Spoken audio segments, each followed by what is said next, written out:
Major Ahaan इस वक्त तो बेहद गुस्से में लग रहा था। उसे अभी अभी कैप्टन अनिकेत की तरफ से एक खुफिया कॉल मिली थी।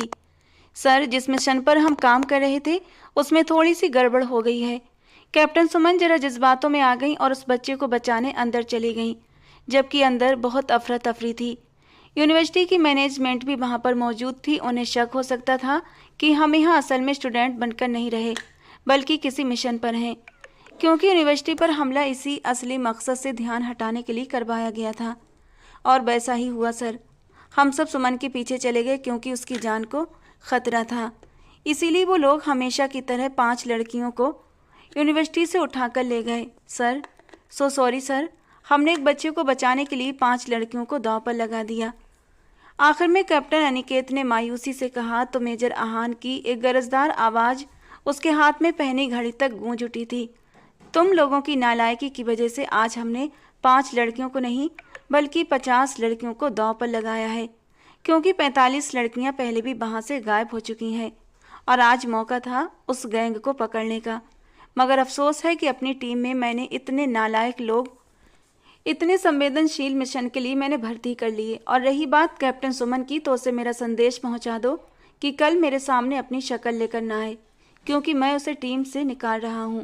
उससे उसका पद तो नहीं छीन सकता, ये मेरी मजबूरी है, लेकिन ये हक तो है कि मैं उसे अपनी टीम में न रखूं। इतना कहकर मेजर अहान ने कॉल काट दी। कान में लगा डिवाइस जोर से सामने सोफे पर फेंक दिया। उसका पूरा जिस्म गुस्से से जल रहा था। आज तक उसने किसी मिशन में नाकामी का सामना नहीं किया था, मगर उस लड़की की वजह से आज उसे खुद पर 2 कौड़ी का महसूस हो रहा था। उसे ऊपर तक जवाब देना था। वो शीशे की मेज पर रखी हर चीज को नीचे फर्श पर गिरा चुका था, मगर उसका गुस्सा कम नहीं हो रहा था। अगर उस वक्त तो सुमन उसके सामने होती तो शायद अब तक उसके टुकड़े टुकड़े कर चुका होता, मगर अब तो वो उसे देखना भी नहीं चाहता था। वो अब भी हल्के हल्के कांप रही थी, सिर से खून बह रहा था। वो बच्चा जो बिल्डिंग की बेसमेंट में चला गया था, अगर उसे वक्त पर न बचाया जाता तो शायद अब तक अपना दम तोड़ चुका होता। बच्चे की माँ बार बार सुमन की बलाएं ले रही थी, उसे दुआएं दे रही थी, और कैप्टन अनिकेत और कैप्टन लीला बस कमर पर हाथ रखे उसे ही देख रहे थे। अनिकेत का चेहरा ताज़ा ताज़ा बेइज्जती के एहसास में लाल था, मगर लीला बिल्कुल नॉर्मल थी। जब वो माँ बच्चे को लेकर चली गई तो कैप्टन अनिकेत ने उसकी क्लास लेनी शुरू कर दी। मिस सुमन, मिशन के दौरान हमने खुद से और एक दूसरे से वादा किया था ना, याद है आपको? वो उसे याद दिला रहा था, और सुमन अच्छी तरह जानती थी वो बच्चा बहुत मासूम था। अनिकेत, अगर मेरी आंखों के सामने मर जाता तो मैं कभी खुद से नज़र नहीं मिला पाती। उसने अपने उस ना किए गए जुर्म की सफाई दी जो उसने उस बच्चे को बचाकर किया था। मिस सुमन, वो सिर्फ आंसू गैस थे, उस बच्चे को कुछ भी नहीं होता। लोगों का ध्यान भटकाने के लिए छोड़ी गई थी ताकि असली टारगेट हासिल किया जा सके, और जो उन्होंने कर भी लिया है।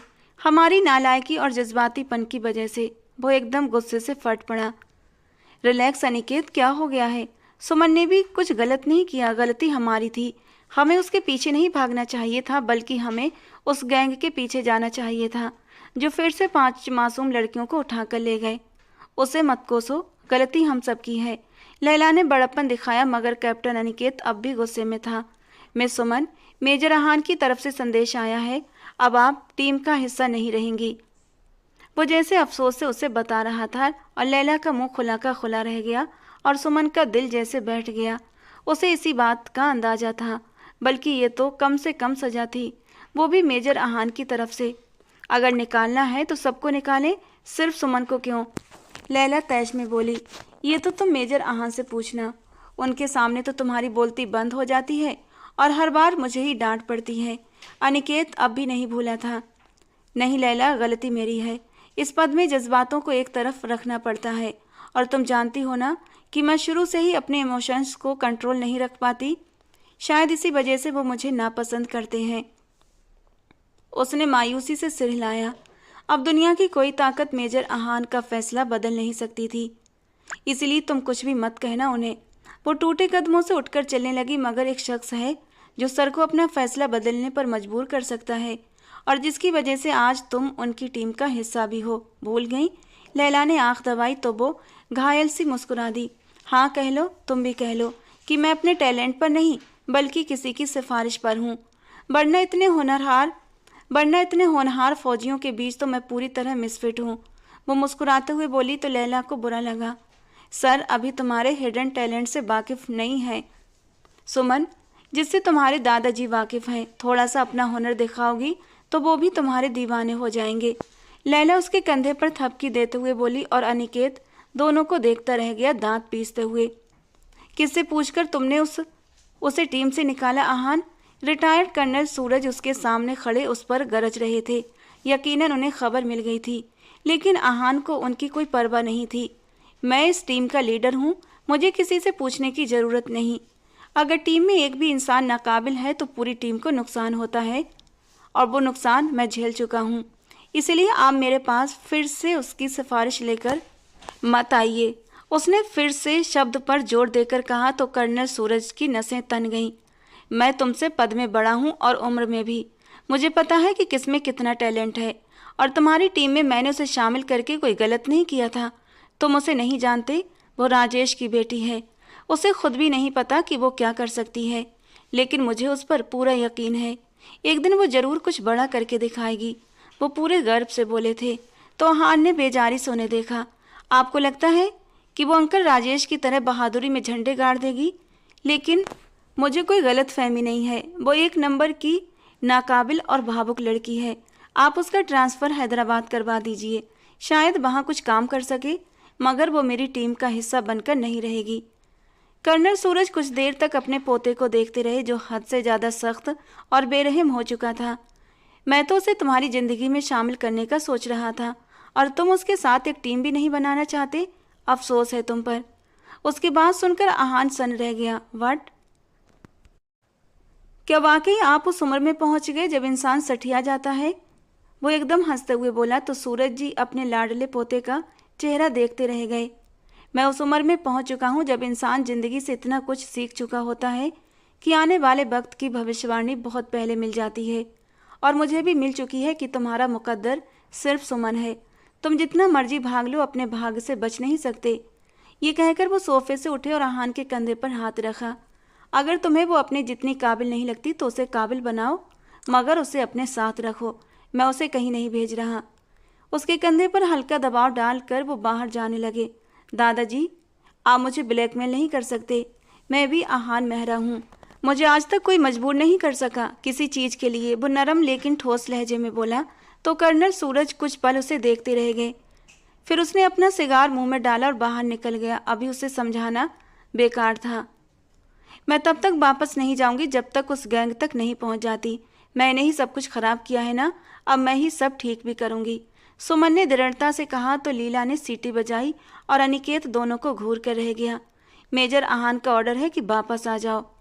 मैं उनके आदेश की अवहेलना करके अपनी इज्जत का कबाड़ा और नहीं निकलवा सकता हूँ। तुम्हें अगर यहाँ रहना है तो शौक से रहो, वैसे भी अब तुम टीम से बाहर हो। कुछ दिन आउटिंग वगैरह कर लो। वो तंजी से बोला और सुमन तिल मिला कर रह गई। ये बंदा कुछ ज़्यादा ही नहीं बकने लगा लीला, लगता है इसके पर काटने पड़ेंगे। लीला ने सुलगती नज़र से कैप्टन अनिकेत को देखा और लीला की ये नज़र ही उसे सीधा करने के लिए काफ़ी थी। तुम क्यों सरफरी लड़की की तरफदारी कर रही हो लीला? हर इंसान को अपनी गलती का प्रायश्चित करना होता है। जब मुझसे गलती हुई थी तो कैसे तुम दोनों ने आंखें ऊपर चढ़ा ली थी। मेरी प्रमोशन भी रुक गई थी और अब बदला लेने की बारी मेरी है। मैं तो सपोर्ट नहीं करूँगा बस। वैसे भी मेरी या लीला की सपोर्ट से मेजर आहान को फ़र्क नहीं पड़ेगा जब तक कर्नल सूरज उनसे बात न करें। और जाहिर है सुमन उनकी चहेती है, तो भला वो क्यों पीछे रहेंगे। तो अब वापस चलते हैं। तुम्हारी सिफारिश अब तक तो पहुंच चुकी होगी और मेजर आहान का गुस्सा भी ठंडा पड़ गया होगा। वो गाड़ी का दरवाज़ा खोलते हुए दोनों को बैठने का इशारा कर रहा था और सुमन उसे घूर कर रह गई। सच कहा तुमने। दादाजी की वजह से ही मैं इतने सड़े हुए लोगों के साथ काम कर रही हूँ, वरना इससे बहुत बेहतर जगह पर होती। वो गाड़ी में बैठी और ज़ोर से दरवाज़ा बंद कर दिया। वो तीनों उस मिशन इम्पॉसिबल को बीच में छोड़कर लौट रहे थे, मगर सुमन के दिमाग में कुछ और ही चल रहा था। उसे उस गैंग तक पहुंचना था, चाहे अकेले ही क्यों न जोखिम उठाना पड़े।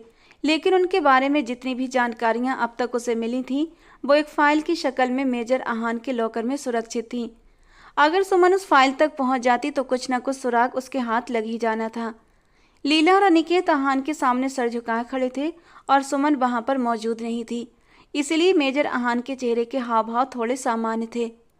मैंने एक दूसरी और काबिल टीम को उस यूनिवर्सिटी में भेज दिया है। आज से और अभी इसी वक्त से इस मिशन पर वही लोग काम करेंगे। उनका कवर भी बना दिया है। कुछ न्यू आज को एक ट्रेनी लेक्चरर के रूप में। इस तरह यूनिवर्सिटी प्रशासन को शक भी नहीं होगा और वो तुम लोगों से बहुत अच्छा काम भी करेंगे, मुझे पूरा यकीन है। वो एक हुक्म देते अंदाज में बोलता अपनी चेयर से उठ गया तो लीला ने हकलाते हुए कहा, मगर सर प्लीज़ हमें एक मौका और दे दीजिए। इस बार आपको कोई मायूसी नहीं होगी और प्लीज़ सुमन को माफ़ कर दें। उस बच्चे को बचाना भी ज़रूरी था। मेजर अहान एक पल ठहरा, फिर कदम कदम चलता उसके करीब आ गया। मेजर अहान किसी को दूसरा मौका कब देता है लीला?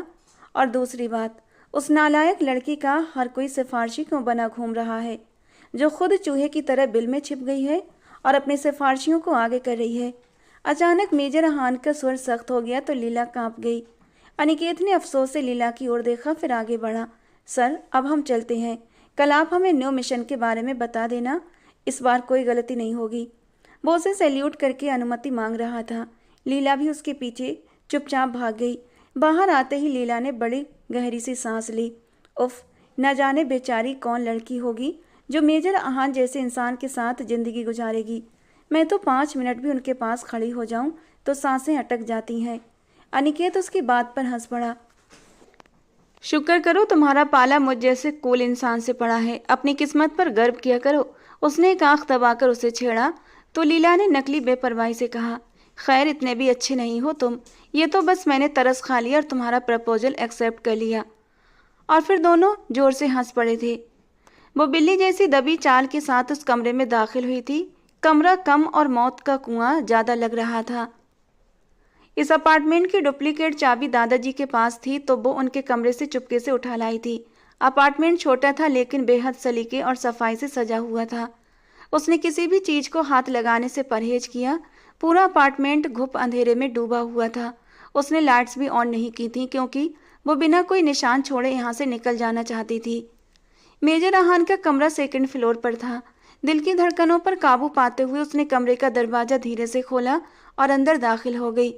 अपनी टॉर्च की हल्की रोशनी इधर उधर घुमाने लगी। इतनी ज़रूरी फाइल वो दराज में तो नहीं रखेगा, यकीनन लॉकर में होगी। उसने कबर्ड खोले, टॉर्च को मुंह में दबाया और कपड़ों को देखने लगी। कपड़े बड़े ही सलीके से टंगे थे और नीचे कुछ तय करके भी रखे हुए थे। उफ, इस अलमारी में तो कपड़े हैं। दूसरी अलमारी चेक करती हूँ। वो बड़बड़ाती हुई दूसरी अलमारी का शीशा स्लाइड करके खोल चुकी थी। सामने ही नीचे एक लॉकर था जिसमें 4 खाने बने थे। Code locker. वो हल्के से मुस्कुराई और उंगलियों की पूरी महारत के साथ उसके बटन दबाने लगी। उसने कोड बदला नहीं था। क्लिक की हल्की आवाज़ के साथ लॉक खुलते ही वो विजयी अंदाज में मुस्कुराई। कुछ दिन पहले उसे मेजर अहान के साथ यहाँ आने का मौका मिला था और वो जल्दबाजी में था और उसकी मौजूदगी में ही कोड प्रेस कर गया था और सुमन आईने में सब कुछ देख चुकी थी। ये कोड तो वो आंखें बंद करके भी डाल सकती थी क्योंकि वही कोड था जो सूबेदार हरीश की डेथ की तारीख थी। लॉकर खुलते ही सामने कई फाइलें करीने से रखी थीं। टॉर्च की रोशनी में वो सुकून से एक एक करके फाइलें देखने लगी। उसे कोई जल्दबाजी या कोई डर नहीं था क्योंकि आज वो अपार्टमेंट आने वाला नहीं था। दूसरी फिर तीसरी फाइल खोलते ही वो खुशी से लगभग चीख उठी। इतना आसान था उसके अपार्टमेंट से फाइल निकालना, लेकिन उसे फाइल चुरानी नहीं थी, बस हर पेज की एक तस्वीर अपने फ़ोन में सुरक्षित करनी थी। तस्वीरें लेने के बाद उसने पूरी सावधानी से उस नीली फाइल को फिर से लॉकर में रख दिया और वो जैसे ही वापस मुड़ी उसकी नज़र अचानक एक चीज़ पर पड़ी तो वो पूरी तरह जम गई। चेहरा हैरत से फैल गया, आंखें खुली की खुली रह गईं, यकीन से परे। ऐसा कैसे हो सकता है? सामने लॉकर में खूबसूरत नाजुक सी हेयरपिन रखी हुई थी। वो उस नाजुक सी हेयरपिन को हाथ में उठाए आंखें फाड़कर देख रही थी। ये हेयरपिन तो मेरे से उसी दिन खो गई थी जिस दिन अंकल जी की डेथ हुई थी, तो ये यहाँ पर कैसे? हाथ में पकड़े हुए वो अब भी पूरी दुविधा में घिरी खड़ी थी कि अचानक उसे महसूस हुआ कोई उसके बिल्कुल पीछे आकर खड़ा हो गया है। उसके पूरे शरीर में एक सनसनी सी दौड़ गई, रोंगटे खड़े हो गए। उसने तुरंत पीछे मुड़कर देखा, फिर एक गहरा सांस लिया। उसके पीछे कोई नहीं था, लेकिन उसकी छठी इंद्री जोर से खतरे की घंटी बजा रही थी क्योंकि कोई अपार्टमेंट में दाखिल हो चुका था और सीढ़ियाँ चढ़ रहा था। वो बिजली की रफ्तार से लॉकर बंद करके अलमारी का स्लाइड दरवाज़ा भी बंद कर चुकी थी और घबराहट में इधर उधर देखने लगी। उसने टॉर्च तुरंत बंद कर दी। अब कमरा एकदम घने अंधेरे में डूब चुका था। एक किले की आवाज के साथ दरवाजा भी खुल चुका था। इससे पहले कि कमरे में रोशनी फैलती, वो झटके से खिड़की पर लगे मोटे पर्दों के पीछे छिप गई। दिल इतनी जोर से धड़क रहा था जैसे अभी सीने को चीरकर बाहर निकल आएगा। कमरे की लाइट्स जल चुकी थीं।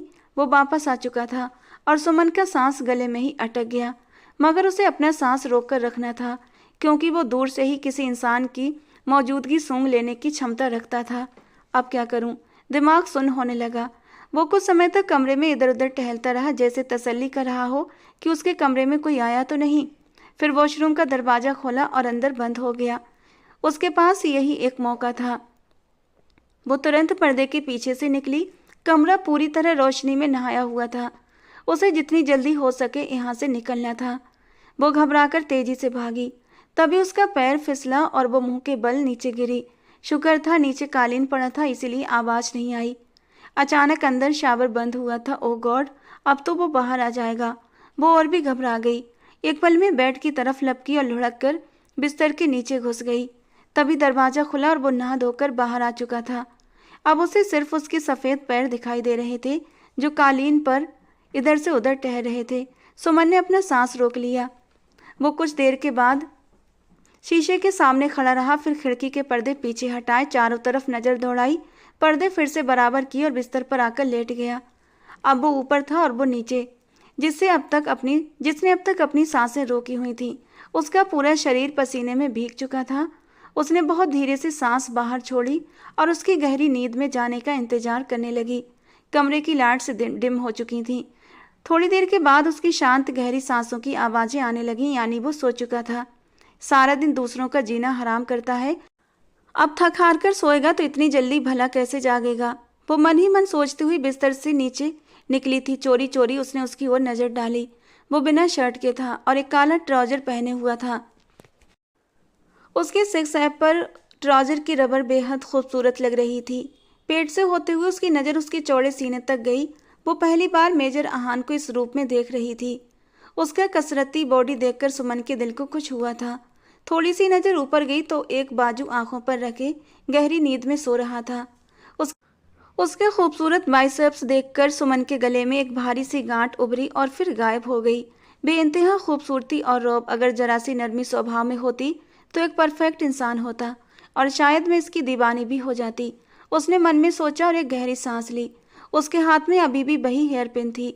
वो मुड़कर जाने ही वाली थी कि अचानक किसी ने उसका बाजू बेहद जोर से पकड़ लिया और वो लड़खड़ाकर सीधी बिस्तर पर गिरी। उसका मुंह और आंखें पूरी तरह खुल गई थीं।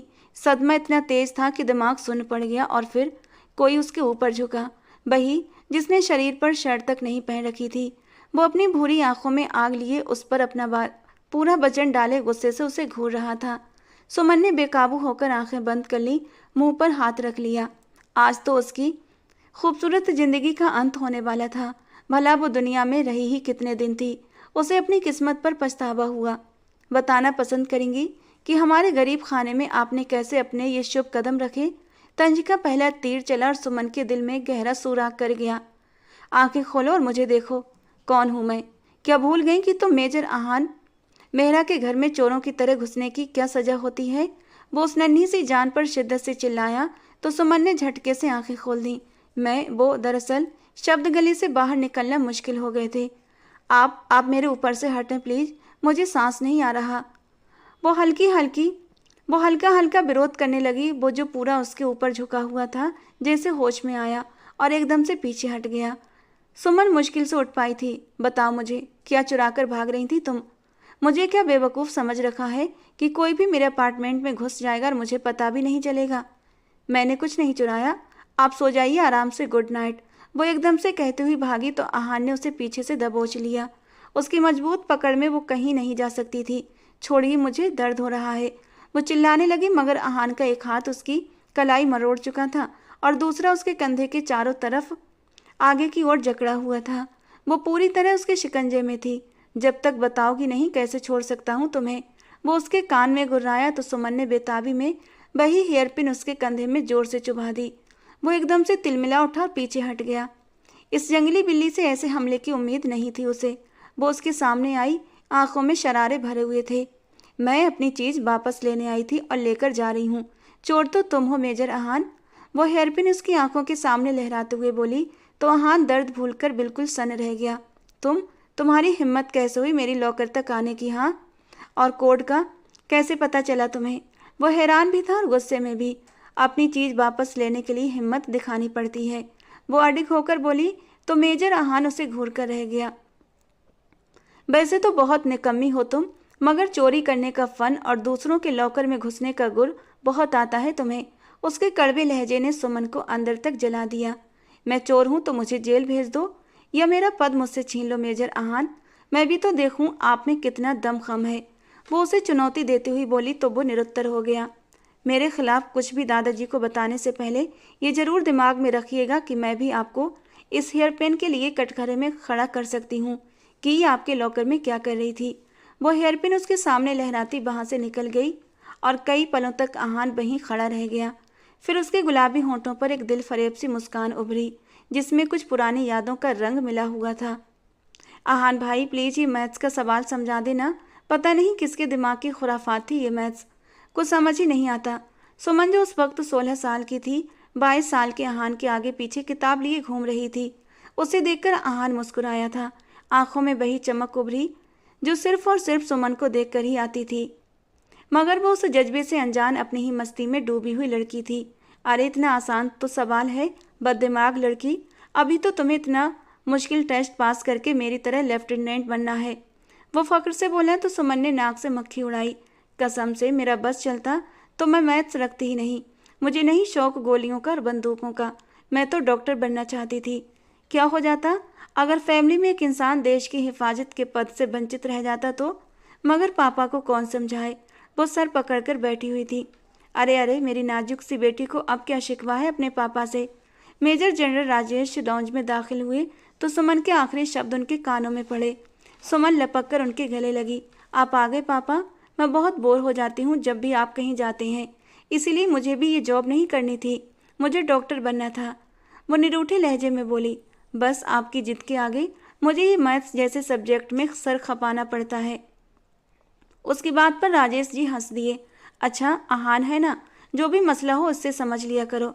देखो ना इस बार पहले ही टेस्ट में कामयाब हुआ है, मैं चाहता हूँ तुम भी ऐसे ही कामयाब हो। आहान उनकी बात पर मुस्कुराया। अंकल जी ये कुंद दिमाग लड़की जरूर आपका नाम डुबोएगी और हमारी पूरी फैमिली इतने ऊंचे पद पर है, न जाने ये किस पर चली गई। आहान ने उसे छेड़ा तो वो तिलमिला गई। मैं नालायक नहीं हूँ, बस मेरा इंटरेस्ट नहीं। वो बेपरवाही से बोली तो राजेश जी उसे देखकर चुप हो गए। ठीक है बेटा, अगर तुम मेडिकल करना चाहती हो तो अभी भी वक्त हाथ से नहीं निकला, मैं तुम्हारा एडमिशन करा दूंगा। वो उदास से लहजे में बोले तो सुमन के दिल को कुछ हुआ।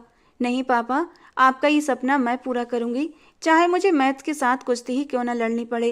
उसकी बात पर सब लोग हंस पड़े। मैथ के साथ तो कुश्ती जरूर करना, मगर एक बात हमेशा ध्यान में रखना बेटा कि अपने देश के साथ कभी गद्दारी मत करना। जिस जिस पद पर हम सब है ना, उसका बोझ उठाना इतना आसान नहीं होता। तुम्हें दुश्मनों से तो लड़ना ही पड़ता है, मगर देश के अंदर मौजूद दुश्मनों से ज्यादा होशियार रहना पड़ता है। मुझे यकीन है मेरी बेटी कभी मेरा नाम नहीं डुबोएगी।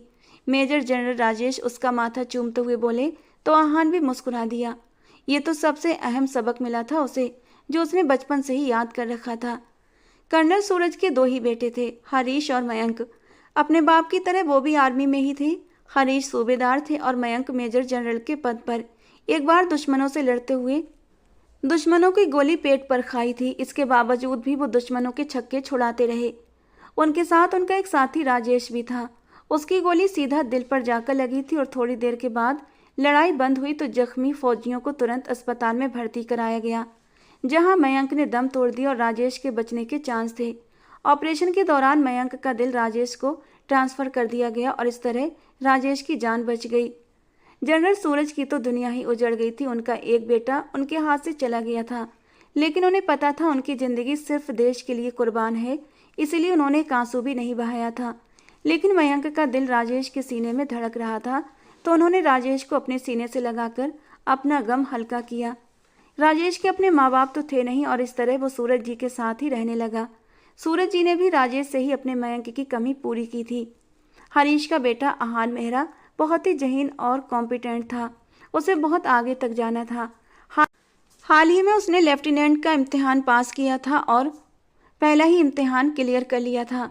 दूसरी तरफ राजेश की बेटी सुमन, जो घर भर की लाडली थी, उसे शुरू से ही मेडिकल फील्ड में जाना था, मगर अपने पापा का ख्वाब पूरा करने के लिए उसे भी इसी फील्ड में आना पड़ा। लेकिन मैथ्स उसे सिर्फ आहान के समझाने पर ही समझ आती थी। वो जब भी फ्री होता उसी पर सिर खपाता रहता। लेकिन आजकल जॉब की वजह से वो काफ़ी व्यस्त था और सुमन को वक्त नहीं दे पाता था, और सुमन इसी बात से चिढ़ जाती थी। आज भी वो उसके सिर पर सवार थी और आहान उसके नखरे उठा रहा था। सर, क्या मैं अंदर आ सकता हूँ? मेजर वीर ने राजेश जी से ऑफिस में अंदर आने की अनुमति मांगी थी, तो उन्होंने सर हाँ में हिलाया। वे खुद किसी अहम फाइल की स्टडी में बिजी थे। सर, ऊपर से ऑर्डर काफ़ी सख्त हैं, आपको ये मिशन छोड़ना होगा, वरना हमारे लिए अच्छा नहीं होगा। मेजर वीर के लहजे में चिंता थी। मेजर जनरल राजेश उसे देखकर मुस्कुराए। तुम जानते भी हो वीर, इस मिशन को छोड़ने से कई जिंदगियां दांव पर लग जाएंगी। हमें इन आतंकवादियों को हर हाल में पकड़ना है। अब तो हम बहुत करीब पहुंच चुके हैं। मैं खुद जनरल संजय से बात करूंगा इस मामले की कि वे अपने ऑर्डर वापस ले लें, तुम फिक्र मत करो। लेकिन मेजर वीर अभी भी बेचैन था। उसने कहा, सर, जब हमारे देश के ऊंचे पद पर बैठे लोग ही इन आतंकवादियों के साथ मिल जाएं, तो फिर ईमानदार लोगों को अपनी जान के लाले पड़ जाते हैं। ये केस बहुत नाजुक बन चुका है। इस केस में सिर्फ आतंकवादियों के ही नकाब नहीं उतरेंगे, बल्कि हमारे देश की पूरी इस्टेब्लिशमेंट भी बेनकाब हो जाएगी। इसीलिए वे हर हाल में इस केस को रोकेंगे, चाहे इसके लिए किसी भी ईमानदार की जान ही क्यों न लेनी पड़े। मेजर वीर ने दर्द से कहा तो मेजर जनरल राजेश मुस्कुरा दिए। हमने तो अपने हिस्से की शम्मा रोशन करनी ही है ना, चाहे जो भी हो जाए। मैं ये केस तब तक नहीं छोड़ूंगा जब तक कि मेरी जान न चली जाए। मौत के अलावा मुझे कोई नहीं रोक सकता। वे एक जज्बे से बोले थे तो वीर सर को झुकाकर वहां से चला गया। वो जान गया था कि राजेश जैसे ईमानदार इंसान का साथ अब उसके लिए बहुत कम रह गया है। आहान घर में दाखिल हुआ तो हर तरफ खामोशी थी। लॉन्च भी सूना पड़ा था, वरना रिटायर्ड कर्नल हरीश अक्सर ही लॉन्च में अखबार पढ़ते या न्यूज़ सुनते पाए जाते थे। वो अपने कमरे में जाने के लिए मुड़ा तो अचानक दूसरे कमरे से आवाज़ें आ रही थीं और वो वहीं रुक गया। राजेश और आहान के पापा हरीश के बीच तकरार हो रही थी। आहान को कुछ बेचैनी हुई। आखिर अभी ये सब चल क्या रहा है? वो दरवाजे के बाहर ही खड़ा हो गया, खुद अंदर जाकर हाल जानने के इरादे से। हमारे ही लोग इतने नीच हो सकते हैं, मैंने सोचा भी नहीं था। अब तो वो बाकायदा ब्लैकमेलिंग पर उतर आए हैं। कल रात एक नंबर से कॉल आई थी, मुझे धमका रहा था वो कि ये केस छोड़ दो, वरना तुम्हारी एक ही बेटी है, उससे भी हाथ धो बैठोगे। ये कहते हुए उनकी आवाज़ कांप रही थी। आहान एकदम ठहर गया। क्या उसे अंदर जाना चाहिए था? अभी वो सोच ही रहा था कि मेजर जनरल राजेश के अल्फाज उसके कानों में पड़े। हरीश, तुम मेरे बड़े भाई जैसे हो, मेरे लिए बहुत ख़ास। मैं चाहता हूँ कि तुम सुमन की हिफाजत करो, उसे कहीं ले जाओ जहाँ उसकी जान को कोई खतरा ना हो। मैं किसी भी कीमत पर अपनी बेटी को खोना नहीं चाहता। वो अब रो रहे थे। आहान एक पल को पीछे हट गया। उसे अंदर नहीं जाना चाहिए। न जाने क्या बातें हो रही थी। वो अपने कमरे में चला गया, मगर बेचैनी बढ़ चुकी थी। मैं पापा से पूछूंगा कि क्या मामला है, उसने मन ही मन तय किया। मगर उसी रात उसे पीछे से कॉल आई कि तुरंत ड्यूटी पर पहुंचो। इसीलिए वो अफरा तफरी में निकल गया, सब कुछ भुलाए। लेकिन आने वाला दिन उसकी ज़िंदगी बदल कर रख देने वाला था। ये तुम क्या कह रहे हो राजेश? इतना क्यों डरे हुए हो? ये वर्दी तुमसे निडर होने की मांग करती है। जब हम ये वर्दी पहनकर कसम लेते हैं तो दिल से सारे डर और खौफ निकाल देते हैं। सूरज जी को जब राजेश को मिलने वाली धमकियों की भनक लगी तो वो उन्हें समझाने लगे। अंकल जी, मुझे अपनी परवाह नहीं। मैं इस देश के लिए अपनी जान और खून का आखिरी कतरा भी बहा दूंगा। बस मुझे सुमन की फिक्र है। वो बच्ची है, उसका क्या कसूर? मैं चाहता हूँ कि वो कुछ समय के लिए कहीं चली जाए। जब हालात काबू में आ जाएं तो मैं उसे बुला लूँगा। आपको अंदाज़ा नहीं है कि हमारे अपने ही हमारे खिलाफ हो चुके हैं। वो मुझे रोकने के लिए किसी भी हद तक जा सकते हैं, मगर मैंने भी ठानी है कि मैं नहीं रुकूंगा। बस सुमन को महफूज करना चाहता हूँ। वो विनती करने लगे तो कर्नल सूरज सोच में पड़ गए। इसमें इतना परेशानी की क्या बात है राजेश? मैं तुम्हारी बेटी की जिम्मेदारी लेता हूँ। अपनी जान से बढ़कर उसकी हिफाजत करूँगा। वो सिर्फ तुम्हारी बेटी नहीं, मेरी होने वाली बहू भी है। हरीश जो साथ ही बैठे थे वो भी उनको दिलासा देने लगे। मैं आज ही उसे एक सुरक्षित जगह पर छोड़ आता हूँ, तुम उसकी तरफ से बिल्कुल बेफिक्र रहो। और मेजर जनरल राजेश वाकई बेफिक्र हो गए।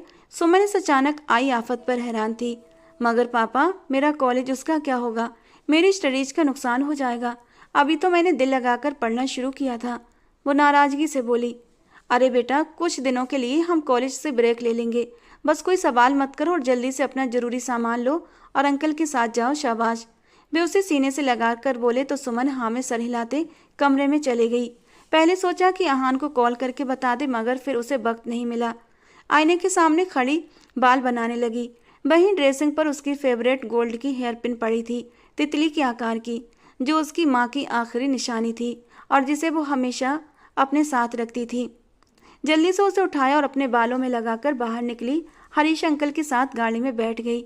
सफ़र के दौरान वो उनसे हल्की फुल्की बातें भी करती रही और वो भी मुस्कुराकर जवाब देते रहे। हरीश अंकल, वैसे हम जा कहाँ रहे हैं, और वो भी इतनी रात को? सुबह के वक्त भी तो जा सकते थे ना? उसने मासूमियत से पूछा तो वो मुस्कुरा दिए। बस तुम्हें बहुत अच्छी जगह लेकर जा रहा हूँ, जहाँ तुम्हारी ज़रूरत की हर चीज़ होगी। तुम्हें घर से बाहर निकलने की कोई ज़रूरत नहीं और ना ही तुम निकलोगी। मुझसे वादा करो, चाहे कुछ भी हो जाए तुम घर से नहीं निकलोगी। वो उसे बार बार याद दिला रहे थे तो उसने हाँ में सर हिला दिया, मगर सवाल पूछने की इजाज़त नहीं थी। कुछ देर के बाद गाड़ी एक बहुत ही खूबसूरत से कॉटेज के सामने रुकी थी। हरीश ने आसपास देखा, फिर गाड़ी से उतरे और सुमन को भी उतरने का इशारा किया। वो भी उनके पीछे पीछे चल दी। कॉटेज के बाहर सिक्योरिटी गार्ड खड़ा था। उसे कुछ हिदायतें देकर वो सुमन को अंदर ले गए। वो छोटी सी कॉटेज हर तरह के आधुनिक सामान से भरी हुई थी, बहुत ही खूबसूरत। सुमन मुंह खोले देख रही थी। यार अंकल, बड़े छुपे रुस्तम हैं आप। इतनी अच्छी चीज छुपा कर रखी थी अब तक। वो नाराज हुई। ये मैं तुम्हें तुम्हारी शादी पर गिफ्ट करना चाहता था, लेकिन आज से ये तुम्हारी हुई। सुमन खुशी से झूम उठी। वहाँ एक 40 साल की मेड भी थी। हरीश साहब ने उससे कहा कि वो सुमन का खास ख्याल रखे। फिर उसके माथे पर प्यार किया और चले गए। मगर सुमन नहीं जानती थी कि ये उनकी आखिरी मुलाकात है। वो उस समय जैसलमेर में ऑन ड्यूटी था जब अचानक उसका फ़ोन बजा। ये कॉल थी उसकी ज़िंदगी बदल कर रखने वाली। उसने फ़ोन कान से लगाया और वहीं जड़ हो गया, क्योंकि जो खबर उसे सुनाई गई थी वो उसके शरीर से जान निकालने के लिए काफ़ी थी। फिर सब कुछ स्लो मोशन में हुआ। कदम वहीं पड़ रहे थे, कदम कहीं और पड़ रहे थे और दिमाग कहीं और था।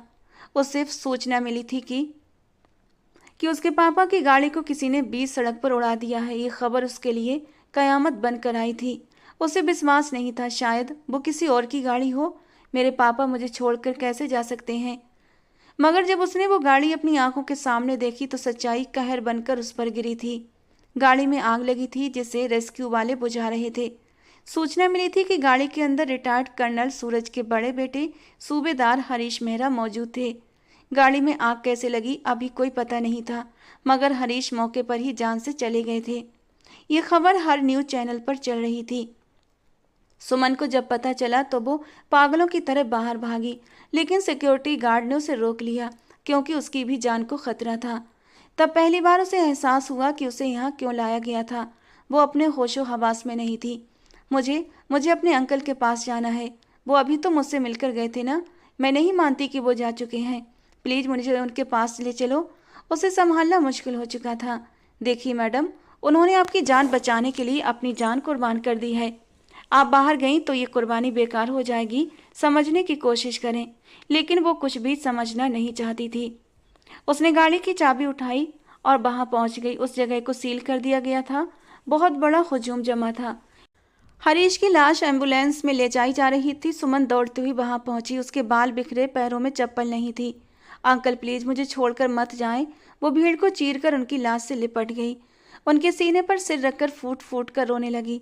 अचानक किसी ने उसे कंधों से पकड़कर पीछे धकेला। वो आहान था, जिसकी आंखों में वहशत थी, दर्द था, जैसे सब कुछ तबाह कर देगा। सुमन उससे लिपटना चाहती थी, उससे माफ़ी मांगना चाहती थी, मगर पीछे से किसी ने उसे पकड़कर खींच लिया और उसे गाड़ी में बिठा दिया। वो सिक्योरिटी गार्ड था जो उसके पीछे पीछे आया था। अब उसे वापस जाना पड़ रहा था, क्योंकि और कोई विकल्प भी नहीं था उसके पास। आहान एम्बुलेंस में बैठा था। उसे अपने बाप के साथ जाना था। वो बिल्कुल चुप और सुन्न था। अचानक उसकी नज़र अपने पापा की लाश के ऊपर बिछी सफ़ेद चादर पर पड़ी। उस हेयर पिन पर वही तितली वाली पिन जो शायद वहीं साथ ही अटक गई थी। वो जानता था कि ये हेयर पिन किसकी है। उसने धीरे से हाथ बढ़ाकर वो पिन उठाई और अपनी जेब में रख ली। एक कड़वी याद की तरह जो सारी जिंदगी उसके साथ रहने वाली थी। सुमन का गम कम होने का नाम नहीं ले रहा था। वो अपने अंकल का आखिरी बार चेहरा भी नहीं देख सकी थी। वो उसी कॉटेज में बंद होकर रह गई थी, मगर ये उसके गम का अंत नहीं बल्कि शुरुआत थी, क्योंकि ठीक एक सप्ताह के बाद न्यूज़ टीवी पर खबर चली, मेजर जनरल राजेश ने अपने ऑफिस में ही अपनी गन से खुदकुशी कर ली। ये खबर बार बार टीवी पर चल रही थी और सुमन को लगा जैसे उसकी पूरी दुनिया ही खत्म हो गई हो। पहले हरीश अंकल का सदमा क्या कम था, जो अब बाप के बिछड़ जाने का दुख भी उसे झेलना पड़ रहा था, मगर वो जानती थी उसके पापा खुदकुशी नहीं कर सकते। वो तो बहुत बहादुर और निडर थे। ऐसा कैसे हो सकता था भला? वो बिल्कुल ढह गई थी। उसे भी साथ ही मर जाना चाहिए था। उसके पापा ने उसे बचाकर अच्छा नहीं किया। कर्नल सूरज उसे लेने आए उसके पिता का अंतिम दर्शन कराने के लिए। वो किसी ट्रांस जैसी हालत में उनके साथ जा रही थी। अविश्वास ही अविश्वास था। यकीन होता तो वो रोती, मगर जब उसने अपने पापा को देखा तो सारे शक दूर हो गए। वो एक बच्चे की तरह उनके सीने से लगकर रो रही थी। कोई उसे सांत्वना दे रहा था तो कोई दिलासा दे रहा था, मगर उसे कैसे सुकून मिल सकता था? इस दुनिया में उसका एकमात्र सहारा भी उसे छोड़कर जा चुका था। और आहान, वो तो बिल्कुल चुप हो गया था। उसने सुमन को गले लगाकर सांत्वना तक नहीं दी थी। न जाने उसका दिल कैसे पत्थर बन चुका था। जो पहले हर वक्त सुमन का ख्याल रखता था, अब उससे अनजान हो चुका था, जैसे वो है ही नहीं, या जैसे सबके पीछे सुमन का ही हाथ हो। कर्नल सूरज सुमन का हर पल ख्याल रखने लगे। 1 साल इसी तरह बीत गया। अगले साल तक वो काफ़ी संभल चुकी थी। अब उसे सिर्फ एक ही काम करना था, अपने पापा का सपना पूरा करना। यही अब उसकी ज़िंदगी का मकसद बन चुका था और वो दिन रात पढ़ाई में जुट गई। लेफ्टिनेंट से कैप्टन बनने का सफ़र तय किया। आहान उस समय तक मेजर बन चुका था, मगर उसका व्यवहार अब भी वैसा ही ठंडा था। दोनों के बीच एक ऐसी दीवार खड़ी हो चुकी थी जो दिन ब दिन और भी ऊंची होती जा रही थी। Present time. वो अपने कमरे की बालकनी में खड़ा सिगरेट पी रहा था। वो कभी कभार ही सिगरेट पीता था जब उसके अंदर बहुत सारी आग जमा हो जाती। सुमन अभी अभी उसे धमकी देकर गई थी कि वो उस हेयर पिन का उससे हिसाब जरूर लेगी, मगर वो उन हिसाबों का क्या करता जो अब तक वो सुमन के खाते में डालता आया था।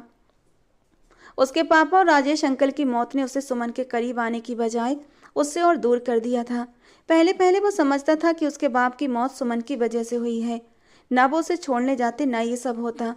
वो चाहने के बावजूद उसे बेकसूर मानने को तैयार नहीं था। मगर बाद में जब उसे पता चला कि राजेश अंकल और पापा की मौत उस मिशन की वजह से हुई जिसे राजेश अंकल छोड़ने के लिए तैयार नहीं थे। वो एक बेहद नाजुक मिशन था जिसमें इस देश के बड़े बड़े पदों पर बैठे लोग भी शामिल थे। राजेश जी ने आत्महत्या नहीं की थी, बल्कि उनका कत्ल हुआ था। तब पहली बार उसे एहसास हुआ कि देश के लिए जो भी वर्दी पहनता है उसे अपनी जान हथेली पर रखनी पड़ती है। आहान ने तो अपनी जान हथेली पर रख ली थी, मगर वो नहीं चाहता था कि सुमन भी इस खतरनाक फील्ड में आए। सुमन के बारे में जो बदगुमानी थी वो दूर हो गई थी, मगर वो लड़की बहुत जिद्दी थी। उसे हर हाल में आर्मी ज्वाइन करनी थी। आहान उससे चिढ़ने लगा था। कई बार उसने दादाजी से कहा भी था कि सुमन को इन सब से दूर रहना चाहिए, मगर दादा पोती बुरी तरह जिद पर अड़े रहे और आहान का गुस्सा बढ़ाते रहे।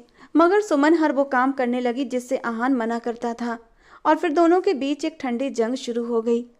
कर्नल सूरज चाहते थे कि सुमन आहान की टीम में शामिल होकर उसके साथ काम करे, मगर मेजर आहान उसकी भावुक हरकतों से बेहद चिढ़ता था। उसके नज़दीक सुमन एक बहुत ही इनमेच्योर लड़की थी जो कभी भी अपनी या किसी साथी की जिंदगी को खतरे में डाल सकती थी। वो अंदर से आज भी उसकी परवाह करता था, मगर वो लड़की अपनी हरकतों से आहान को हमेशा परेशान रखती थी। इसलिए आहान अपने दिल की हालत को खुद से भी छुपा कर रखता था। उसने कभी भी सुमन की तरफ जरा सी भी पेशकदमी करने की कोशिश नहीं की थी, मगर आज उसके लॉकर से वो हेयर पिन का बरामद होना उस पर न जाने कैसे कैसे राज खोलेगा। वो बस इसी सोच में डूबा हुआ था।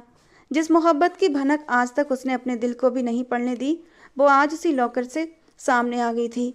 वो कभी भी अपनी कमजोरी दुनिया पर जाहिर नहीं करना चाहता था।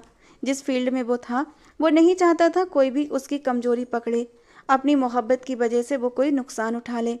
मगर अब कुछ राज संभाल कर रखना मुश्किल होता जा रहा था। रात बाहर ढल रही थी और वो नाजुक लड़की उसके सारे होशो हवास पर छाई हुई थी। वो कंप्यूटर की स्क्रीन के सामने बैठी थी, सारा डेटा इकट्ठा कर रही थी। वो जरा सा भी क्लू दे देता उसे उस गैंग तक पहुंचाने के लिए। आहान के लॉकर में मौजूद फाइल्सों से काफ़ी अधूरी जानकारियां मिल चुकी थीं। वो गैंग हर 4 महीने के बाद अलग अलग यूनिवर्सिटीज से लड़कियों की कुछ निश्चित संख्या को किडनैप करता था, फिर उन्हें स्मगल करता और फिर न जाने उनसे कैसे कैसे काम करवाए जाते। आज तक उन्हें किसी ने नहीं देखा था। वे हर बार चालाकी से निकल जाते, मगर सुमन ने उनमें से एक आदमी को देख लिया था। उसने किसी से जिक्र नहीं किया था इस बात का। जब वो उस बच्चे को बचाने बेसमेंट में गई थी तो वहां एक नकाबपोश उससे टकराया था जो वॉशरूम से बाहर आ रहा था। सुमन ने उसका चेहरा नहीं देखा था, मगर वो आंखों को कभी नहीं भूल सकती थी। भीड़ के बीच भी पहचान लेती। उसकी एक आंख हरे रंग की थी, दूसरी आंख ऐसी थी जैसे उसमें कोई नगीना फिट हो। वो असली आंख नहीं थी, बनावटी आंख थी, और यही उसकी पहचान भी थी। सुमन भागकर उसके पीछे गई, पर वो उसे चकमा देकर निकल गया। हर तरफ धुआं फैल रहा था। अचानक सुमन की नज़र नीचे फर्श पर पड़े एक कार्ड पर पड़ी जो उस आदमी की जेब से निकल कर गिरा था। वो मुंबई के एक मशहूर क्लब की मेंबरशिप का कार्ड था, मतलब वो शख्स उस क्लब का हिस्सा था। उसने वो कार्ड संभाल कर रख लिया था। अब और जानकारी इकट्ठा करने के बाद वो खुद उस तक पहुंचना चाहती थी। शायद आहान को ये सबूत देना चाहती थी। अगर वो गलत कर सकती थी तो सही भी कर सकती है। उसे बस अब कल का इंतजार था, क्योंकि कल रात उस क्लब में सबसे बड़ा गैम्बलिंग प्रतियोगिता होने वाला था।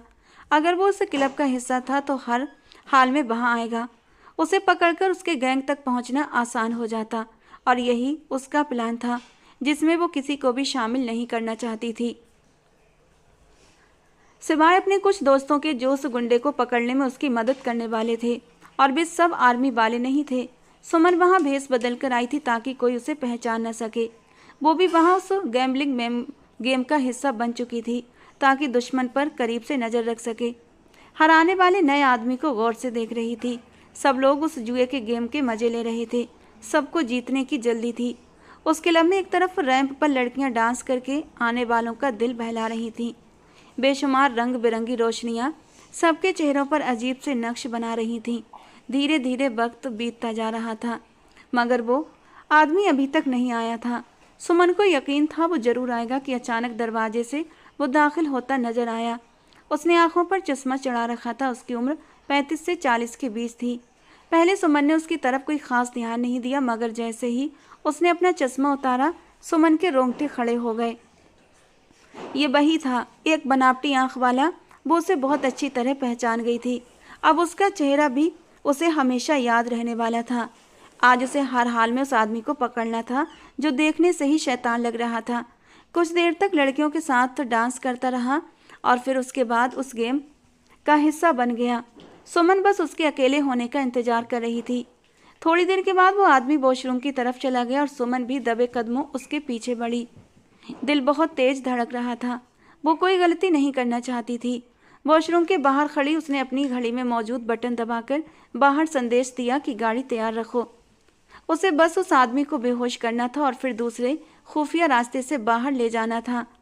जैसे ही वो बाहर निकला, सुमन ने बेहद माहिराना अंदाज में उसकी गर्दन में एक सुई चुभो दी। वो हाथ पैर भी मारने लगा और फिर बेहोश होकर गिर गया। बस इतना ही काम था। वो उसे घसीटकर दूसरे गेट तक ले आई जहां गाड़ी में 2 लड़के पहले से मौजूद थे। सुमन ने उन्हें इशारा किया। वे स्कूल स्टूडेंट्स लग रहे थे जिनकी मदद उसने ली थी। वे उसे गाड़ी में डाल चुके थे। सुमन जल्दी से ड्राइविंग सीट पर बैठी और गाड़ी सावधानी से आगे बढ़ाई। आज उसने बहुत बड़ा काम किया था। अब तो आहान उससे खुश हो जाएगा यकीनन। दिल में खुद को शाबाशी देती हुई वो अपने खुफिया ठिकाने की तरफ रवाना हो गई। पहले उसे इस आदमी से खुद बात उगलवानी थी। अगर वो नहीं मानता तो उसे अपनी टीम के हवाले कर देना था। यही उसका प्लान था।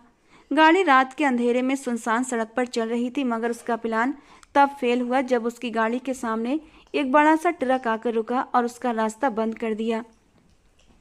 उसने हॉर्न बजाना शुरू किया, मगर ट्रक नहीं रुका। सुमन को अब शंका होने लगी। उसके साथी लड़कों के तो पसीने छूट गए थे, क्योंकि इस तरह का काम उन्होंने पहली बार किया था। अचानक ट्रक का पिछला बड़ा सा दरवाजा खुल गया, जैसे उसकी गाड़ी को अपने अंदर निगल लेने वाला हो। सुमन को अब पहली बार खतरे की घंटी सुनाई दी। इससे पहले कि वो गाड़ी रिवर्स करती, पीछे से मोटर बाइक्स आ गईं। वे लड़के इतना घबराए कि जल्दी से गाड़ी के दरवाजे खोलकर पास की झाड़ियों में भाग गए।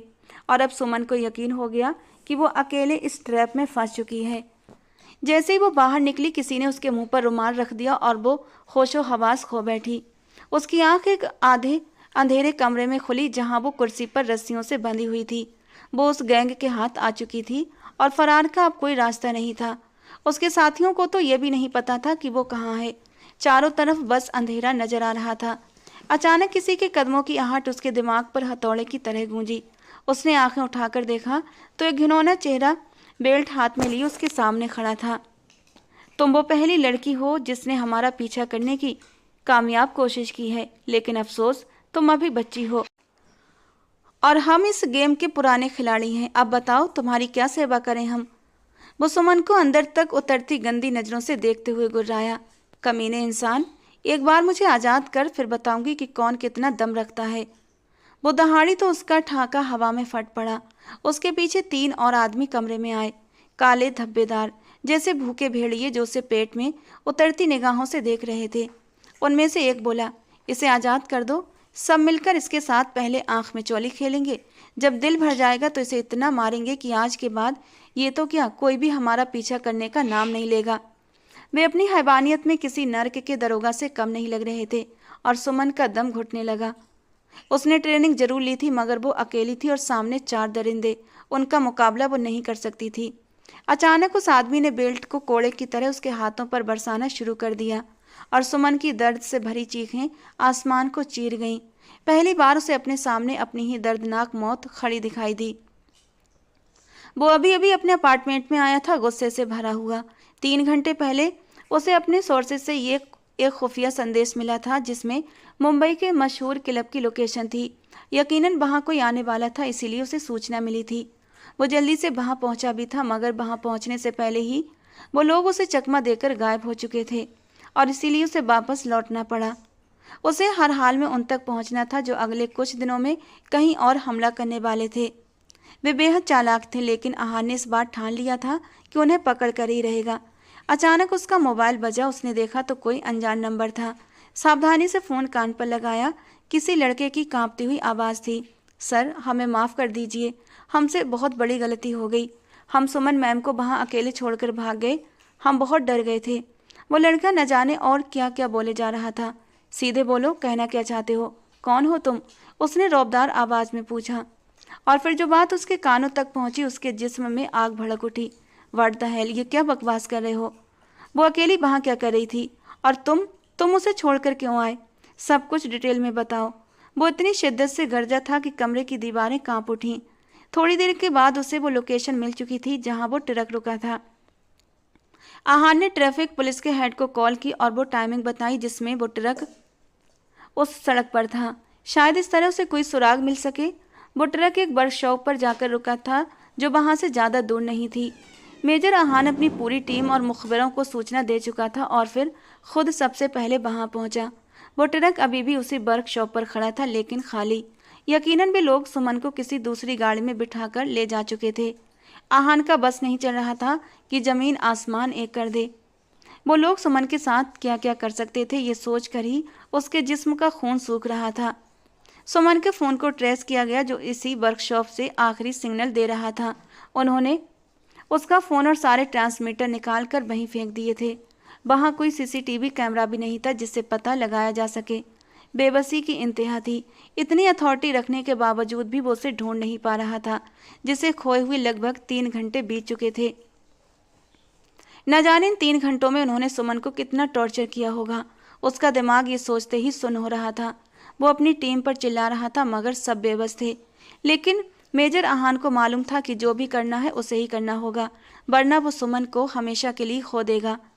अचानक उसकी घड़ी में हल्का सा कंपन हुआ था, जैसे किसी सिग्नल के ऑन होने का इशारा हो। उसने घड़ी देखी तो वो यहाँ से 2 घंटे की दूरी पर एक बड़ी फैक्ट्री के पास का लोकेशन दिखा रहा था जहाँ से ये सिग्नल मिल रहा था। उसकी सारी इंद्रियां जाग चुकी थीं। क्या ये सिग्नल सुमन की तरफ से था या फिर उसका ध्यान भटकाने के लिए कोई ट्रैप था? मगर वो सोचना नहीं चाहता था। उसे अभी वहीं जाना था क्योंकि उसका दिल कह रहा था कि सुमन वहीं है। वो अपनी टीम के साथ 15 मिनट में वहां पहुंचा। फैक्ट्री के साथ वाली जगह वर्कशॉप जैसी थी जहां एक आदमी स्कूटर का टायर ठीक कर रहा था और उसके साथ कुछ छोटे लड़के थे जो उसके कारिंदे थे। वो भी अलग अलग कामों में लगे थे। वहां कोई भी ऐसी हिडन जगह नहीं थी, मगर आहान की घड़ी यहीं से सिग्नल दे रही थी। आखिर क्या मामला था? उसने सबको हिदायत दी कि फिलहाल छुपे रहो, कोई भी बाहर नहीं आएगा। पहले वो खुद अंदर जाकर पता करेगा कि मामला क्या है। वो अपनी गाड़ी के पास आया और उसने टायर पंचर कर दिए। फिर वर्कशॉप के कुछ लड़कों को इशारा किया, गाड़ी अंदर ले जाने में मदद करो, इसके टायर पंचर हैं। ये कहते हुए वो ड्राइवर सीट पर आया और गाड़ी स्टार्ट की। लड़कों ने उसे धकेलते हुए वर्कशॉप के शटर के पास ला दिया। वर्कशॉप का मालिक, जो अधेड़ उम्र का था, वहां आया और गाड़ी को देखने लगा। इसी बीच आहान जल्दी से अंदर दाखिल हो गया था। वर्कशॉप की दीवारों पर जगह जगह काली स्याही का पेंट चढ़ा हुआ था। सारी दीवारें नीचे से ऊपर तक आधी काली थीं, मगर सामने वाली दीवार पूरी तरह काली थी, जैसे उस पर खुद से पेंट किया गया हो, और सिग्नल उसी दीवार के पीछे से मिल रहा था। मेजर अहान उस दीवार की तरफ बढ़ने ही वाला था कि पीछे से वर्कशॉप का मालिक आ गया। साहब, आप बाहर बैठकर इंतजार करें, अंदर बहुत गर्मी और बदबू है। मगर अहान ने उसकी बात नहीं सुनी। वो बस उस दीवार को छूना चाहता था। इससे पहले कि वो दीवार पर हाथ रखता, उस मालिक ने पीछे से उसे पकड़ लिया। उसके कपड़ों पर वर्कशॉप मालिक के हाथ की काली स्याही के निशान लग गए। आहान पीछे मुड़ा। तुम्हें पता है ये कितना महंगा सूट था? बर्बाद कर दिया ना, बर्बाद कर दिया ना। अब इसकी भरपाई कौन करेगा? वो गुस्से से दहाड़ा तो मालिक डर गया। माफ़ कर दो साहब जी, हम गरीब लोग हैं। अच्छा जाओ, कोई साफ रुमाल लेकर आओ। आहान ने उसे हुक्म दिया तो मालिक शर्मिंदा सा बाहर जाने लगा। तभी आहान ने दीवार पर जोरदार मुक्का मारा और पंच सीधे दीवार के अंदर धंस गया। वो दीवार नहीं, कोई कबर्ड था। आहान का सारा खून चढ़ा आया। इससे पहले कि मालिक उस पर हमला करता, अचानक पूरी वर्कशॉप को चारों तरफ से घेर लिया गया। सब कुछ अब उसके कंट्रोल में आ चुका था। अब बस उसे उस दीवार के आगे जाना था, और वो जानता था कि सुमन वहीं पर है। उसके चेहरे को छोड़कर शरीर का कोई हिस्सा नहीं बचा था जहां बेल्ट के निशान ना हो। वो दरिंदा उसे जानवर समझकर कोड़े बरसा रहा था। सुमन में तो अब आवाज़ निकालने की ताकत भी नहीं बची थी, मगर दर्द तो दर्द होता है। गूंगे को भी लगे तो वो चिल्ला पड़े। और फिर उस सांड जैसे काले दानव ने उसके हाथ पांव खोल दिए और फिर अपने आदमियों को इशारा किया कि उस पर टूट पड़ें और उसके नाजुक वजूद के चीथड़े उधेड़ दें। वे जो कब से लाड टपकाते उसे देख रहे थे, इशारा मिलते ही सुमन पर झपट पड़े। वो कुर्सी समेत फर्श पर गिरी थी, सिर टकराया और लाल गाढ़ा सा मवाद बहने लगा। उसकी हेयर पिन भी लाल हो चुकी थी। उसके होंठों से एक आखिरी सिसके निकली। आहान, तुम अब तक क्यों नहीं आए? प्लीज आ जाओ। उसने तड़प कर उसे पुकारा, और तभी कमरे की काली दीवार का एक हिस्सा जोरदार आवाज के साथ ढह गया। भारी बूटों की आवाज अंदर आने लगी, मगर उन सबसे आगे वो था जिसके बूटों की चमक को सुमन पहचानती थी। उसका मसीहा आ चुका था। उसका उसका प्लान फ्लॉप नहीं हुआ था। क्लब जाने से पहले आईने के सामने खड़ी थी। तितली वाली वो हेयर पिन सुमन के हाथ में थी। उसने उसे घुमाकर देखा और उसके निचले हिस्से में एक छोटा सा ट्रांसमीटर फिट कर दिया। ये उसका प्लान बी था। अगर वो उस आदमी को पकड़ने में नाकाम रही और खुद उनके ट्रैप में फंस गई तो यही ट्रांसमीटर उसकी आज़ादी की आखिरी उम्मीद था। अब बस उसे एक काम करना था, ट्रांसमीटर को आहान की रिस्ट वॉच से कनेक्ट करना। जब ट्रांसमीटर ऑन होगा तो आहान की वॉच पर सिग्नल दिखाई देंगे और वो गुंडों की लोकेशन जान लेगा। मुस्कुराते हुए उसने वो हेयरपिन अपने बालों में सजा ली। मेजर आहान पागलों की तरह उस कुर्सी की ओर भागा जो जमीन पर टूट कर गिरी थी, और साथ ही सुमन भी। उसने देखा कि उसके सिर से खून बह रहा था। उसे आसपास क्या हो रहा है इसका कोई होश नहीं था। वो बस उसकी तरफ भागा था। उसने उसका सिर उठाकर अपनी गोद में रख लिया। उसके सफ़ेद कपड़े लाल खून में पूरी तरह रंग चुके थे, मगर उसे परवाह नहीं थी। सुमन ने आंखें बंद करने से पहले शांत कांपते होंठों से उसका नाम पुकारा था, और आहान के दिल पर किसी ने गहरा वार किया था। क्या वो इस लड़की को इस हालत में देख सकता था? वो उसे बाहों में उठाकर तेजी से बाहर की ओर भागा। उसकी टीम उन गुंडों को गिरफ्त में ले चुकी थी। सब पकड़े जा चुके थे। सुमन का बहता खून बेकार नहीं गया। क्या सच में आज उसने आहान का दिल जीत लिया था? ये सवाल तो कोई आहान के दिल से पूछता, जो खुद अंदर से पूरी तरह घायल था। हॉस्पिटल जाते हुए बार बार उसे आंखें खोलकर रखने के लिए कह रहा था, मगर वो सुन कहाँ रही थी। 3 दिन के बाद वो पिछले 3 दिनों से उसके सिरहाने बैठा था, उसे आंखें खोलने का कह रहा था, मगर सुमन तो जैसे उससे रूठ गई थी। डॉक्टरों का कहना था कि उसे इतनी गहरी चोटें आई हैं कि उसका सांस लेते रहना भी किसी चमत्कार से कम नहीं। मगर आहान जानता था कि वो सिर्फ सांस ही नहीं लेगी बल्कि उठकर भी बैठेगी। इसी उम्मीद पर वो जिंदा था। सुमन, पता है, मैं इसी दिन से डरता था कि कहीं तुम्हें इस नौकरी की बहुत भारी कीमत न चुकानी पड़े। मैं तुम्हें इस हालत में देखने से डरता था, तुम्हें अपनी कमजोरी बनाने से डरता था। मगर तुम तो शुरू से ही मेरी कमजोरी थी, मेरी मोहब्बत थी, जिससे मैं सारी जिंदगी भागता रहा। और देखो आज कितनी बड़ी सजा दी है तुमने मुझे। इस काबिल भी नहीं समझा कि अपने प्लान में मुझे शामिल कर सको। अपनी नज़रों में गिरा दिया मुझे। वो उसके माथे पर अपना माथा रखे बच्चों की तरह रो रहा था। प्लीज़ आंखें खोलो, वरना मैं अपने जीवन के सारे दरवाजे बंद कर दूंगा। तुम्हारे बिना जीने का ख्याल भी मुझे गुनाह लगता है। अचानक उसे लगा जैसे उसके शरीर में हरकत हुई। वो झटके से पीछे हटा और सुमन ने आंखें खोल दी। उसकी आंख से आंसू का कतरा तकिए में समा गया, जैसे वो सब सुन रही हो। आहान उसे अविश्वास से देख रहा था। सुमन, तुम ठीक हो ना? और सुमन ने धीरे से सिर हिलाकर ना कहा। उसके होंठ बहुत हल्के से हिले। आहान को उसके शब्द सुनने के लिए होठों के बिल्कुल पास जाकर कान लगाना पड़ा। आहान, दर्द हो रहा है बहुत। और फिर उसने आंखें दोबारा बंद कर लीं। आहान के दिल को जैसे किसी ने रौंद दिया हो। वो पागल सा भागता हुआ बाहर आया। कैसे डॉक्टर हैं ये सब?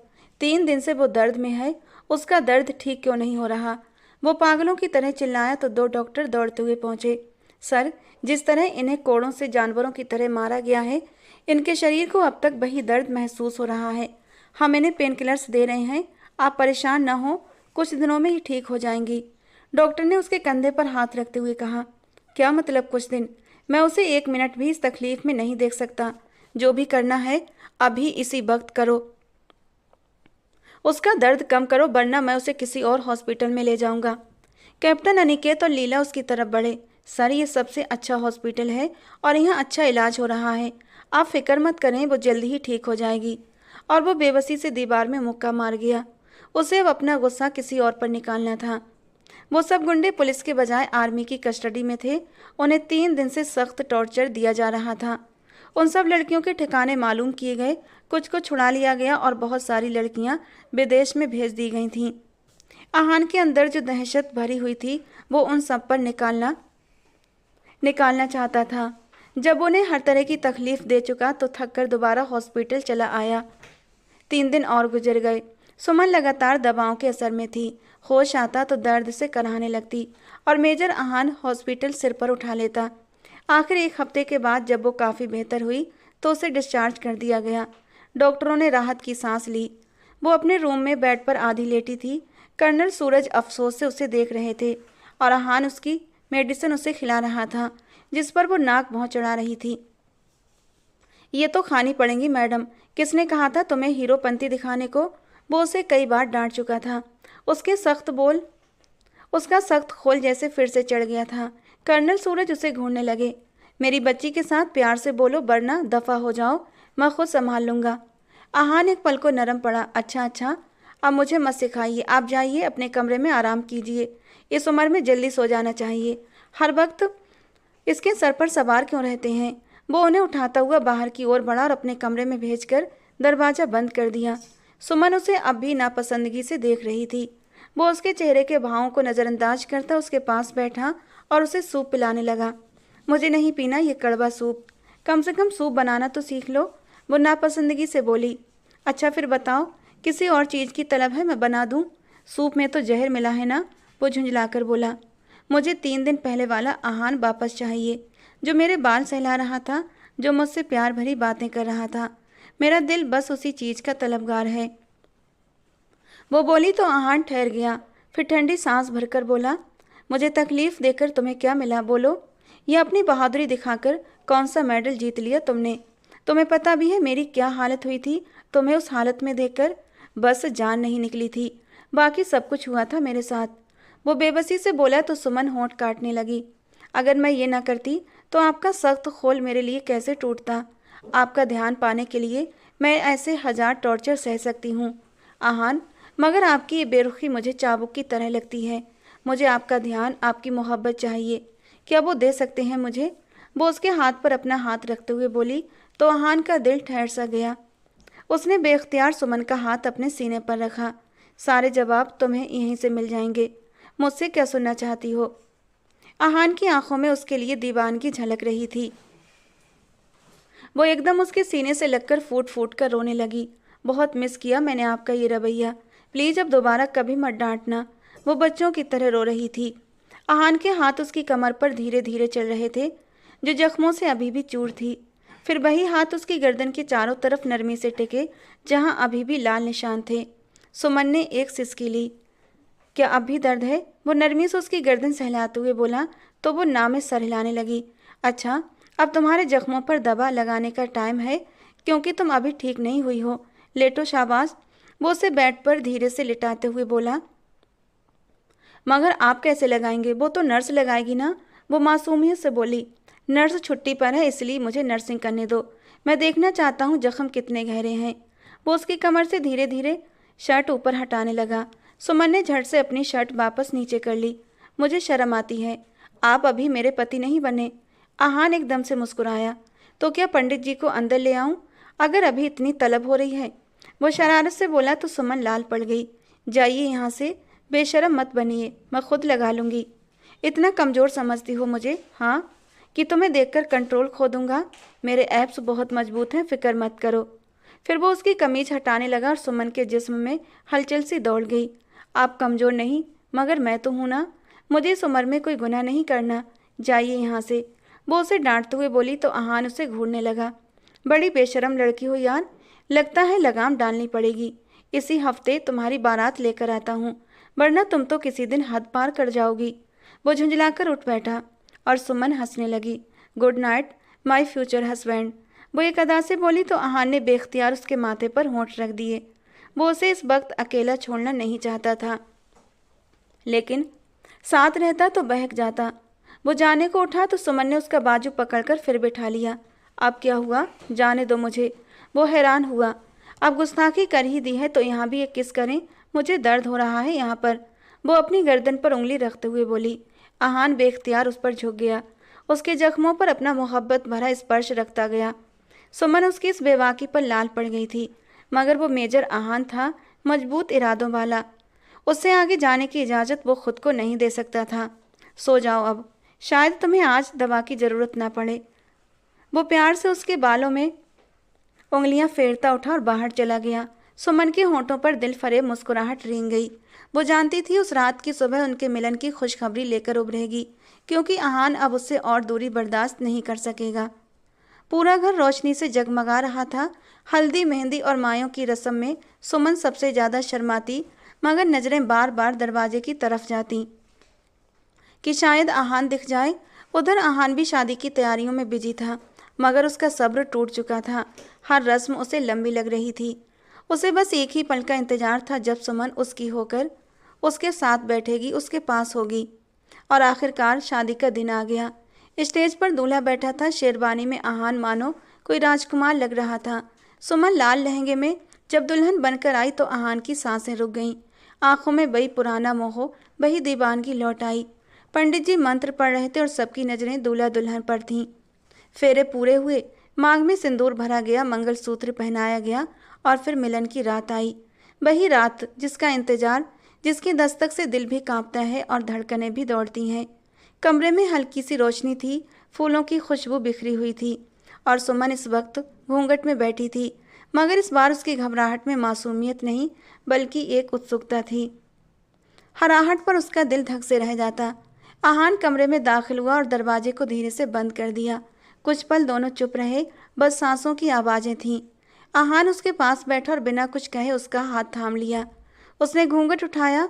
सुमन की आंखें नम थीं, मगर उनमें शर्म से जगी एक चमक साफ दिख रही थी। आहान की आवाज़ बेहद धीमी थी। इतना इंतजार करवाया तुमने, अब तो मेरी होना, हमेशा के लिए। सुमन ने सिर हिलाते हुए फुसफुसाकर कहा। हमेशा से आपकी ही तो थी, सिर्फ आज नाम मिला है। आहान ने उसके चेहरे को दोनों हाथों में थाम लिया, पहले माथे पर, फिर पलकों पर, फिर गालों पर नरम से बोसे रखे, जैसे हर दर्द, हर आंसू, हर याद मिटा रहा हो। और सुमन धीरे से कांप रही थी, शर्म से भी और उसकी चाहत से भी। उसने रुककर बेहद धीरे से कहा, आज मत डांटना, बस प्यार करना। और अहान के लिए ये जुमला जैसे हथियार था। उसने उसे अपनी बाहों में भर लिया। आज तो दुनिया भी डांटेगी, तब भी नहीं रुकूंगा सुमन। उसके लहजे में वो कच्ची चाहत थी जो रोकी नहीं जा सकती थी। धीरे धीरे उसके गहने उतारे, उसकी चूड़ियां उतारी, कर्ली पेंट्स वाले बाल खोले गए। हर हरकत में सफाई, फिक्र और मोहब्बत थी। और जब अहान के हाथ उसके ब्लाउज की डोरियों पर रुके तो सुमन की सांसें तेज हुई थीं, पर उसकी आवाज में बस फुसफुसाहट थी। अहान, मुझे शर्म। अहान ने उसके होठों पर अपना नाम पुकारने का जवाब बड़े ही प्यारे स्पर्श से दिया था। उसके होठों की नरमी पीते हुए वो अंदर तक सुकून पा गया था। तकिए पर लिटाता हुआ वो उसका ब्लाउज भी अलग कर गया। सुनो, आज की रात मैं तुम्हारे हर जख्म पर अपने होंठ रखकर तुम्हें सुकून देना चाहता हूँ। क्या मुझे इजाज़त है? और सुमन ने आंखें बंद करके उसे इजाज़त दी थी। उसके जख्म काफ़ी हद तक भर चुके थे, लेकिन अब भी उनमें थोड़ी सी हरारत बाकी थी। वो धीरे धीरे उसके पूरे वजूद को अपने होठों से छूता चला गया। फिर धीरे से उसके कान के पास आकर सरगोशी की थी। सुनो, अगर आज की रात मैं तुम्हें थोड़ा सा दर्द दूं तो। उसके लहजे में छुपी शरारत पर सुमन ने झट से आंखें खोल दी थीं। तुम्हारे साथ मैं हर दर्द सह लूंगी अहान। वो अपने होठों से उसके होठों को छू गई थी और वो इस स्पर्श पर मदहोश होते उसके नाजुक वजूद में एक झटके से समाया था। और इस मीठे से दर्द को सुमन होठ को चलते हुए सह गई थी। वो धीरे धीरे उसे सहज करता हुआ अब जुनूनी होने लगा था। जिस लड़की की तलब उसे न जाने कब से थी, आज उसकी बाहों में थी, तो उसकी मोहब्बत जुनून में कैसे न बदलती। लेकिन सुमन भी उसके जुनून में सुकून पा रही थी। उस रात कमरे में न दर्द था न दूरियां, बस दो लोग थे जो एक दूसरे की जिंदगी बन चुके थे, जिन्हें अब अलग होना नामुमकिन था। रात गवाही दे रही थी, ये मिलन इत्तेफाक नहीं, मुकम्मल मुकद्दर था। तो दोस्तों, आज की हमारी ये कहानी आपको कैसी लगी कमेंट बॉक्स में ज़रूर बताना। पसंद आई हो तो प्लीज़ लाइक करना। ऐसी और कहानियों के लिए हमारे चैनल के साथ जुड़े रहें। मिलते हैं दोस्तों अगली किसी नई कहानी के साथ।